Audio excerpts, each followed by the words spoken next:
Hi, my name is Katy Kauffman, and I would like to share some quotes with you from one of my favorite Bible studies. It's written by Beebe Kauffman, and it's called Isaiah, Setting Things Right. It has 60 Bible study devotions that walk through the first 6 chapters of Isaiah. I read this book as a part of the publishing team to edit it, but then once the book was published, I read it for myself because it takes Isaiah 6 chapters and looks at the imagery that God used in those chapters and then makes application for life today. So Isaiah Setting Things Right is about how does God set things right in our minds, hearts, and daily lives. We've all gone through things that we need God to help us with. Maybe they were choices that we made, a path that we went down and we didn't realize where it would take us. Maybe we were affected by other people's choices, but there's a need that we feel for God to set things right. So this book talks about how does God set things right for us? What does it look like when the world is set right? Later, when God comes back and takes his people home to heaven and sets things right on earth. Also, it looks at, for our daily lives, what do we need to do to cooperate with God's work in us? So there are some quotes from the book that I'd like to share with you, and then I want to read one of the introductions to the chapters. So the quotes include, I love this one, it's about Jesus. Jesus sustains us through the storms of life. He warms our hearts with his unending love. You might know that there are a lot of illustrations of what God's people were doing and going through in Isaiah. And they look like pretty dark times. Yet there's always hope. There's always a light. And God's love is a light that shines brightly. And it warms our hearts. And as we turn our faces to him and seek him, his light, his truth, his love becomes a part of us and helps us. Here's another quote.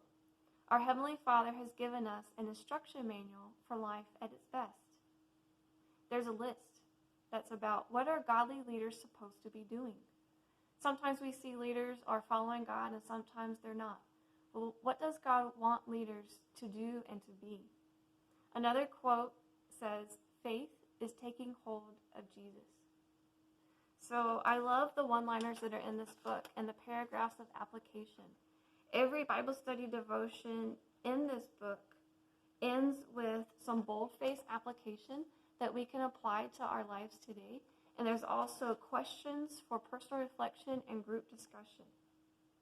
So I want to read to you the beginning of chapter 4. There are 6 chapters in all.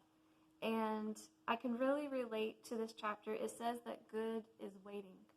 The introduction title says, on the other side of confusion, distress, and regret. Here we go. How does it feel to be swept up in the consequences of sin? Sometimes it's our sin. Sometimes we're caught in the fallout of someone else's sin. A careless word, a wrong decision, an unguarded moment, or a detrimental pattern of life ushers in a season of heaviness, sorrow, or struggle. Have you been there? What does it feel like to reap the consequences of harm, wrong, injury, or foolishness? Most of us know, and I can tell you, I know. The consequences of sin trouble us in varying forms. A fog of confusion creeps over us that is cold and unsettling. We don't want the situation, but we can't see how to fix it. Then I'll skip down a little bit. Good is waiting. Waiting to repair the damage that sin has done.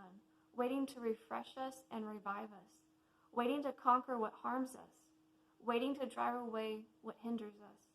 Good is waiting to see what our choices will be in our present circumstances. It's waiting to see if we will listen, if we will heed, if we will act. Good is waiting to be ushered in with our sound choices. It's in waiting to infuse life with warmth and music again. Isaiah chapter 4 begins with what can happen when we don't choose what is good, and then unfolds what happens and what is ours to possess when we do. Good is waiting, and God is waiting. Waiting for us to ask him to set things right for us. I've seen in my own life that good was waiting. That God was waiting to see, would I listen to him? Would I respond to what he was doing in my life? And there were times when I said no, when I wanted my own way. But when I cried out to him and sought his help, he helped me.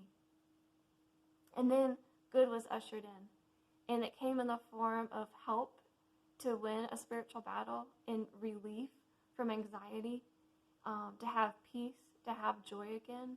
God restores our hearts, minds, and lives when we turn to him. And so the book of Isaiah illustrates how that happens. So if you need a Bible study for yourself or to do with a friend or a small group, I hope you'll consider Isaiah Setting Things Right. It's available at our website, lighthouseBiblestudies.com, and also on Amazon as a paperback and ebook.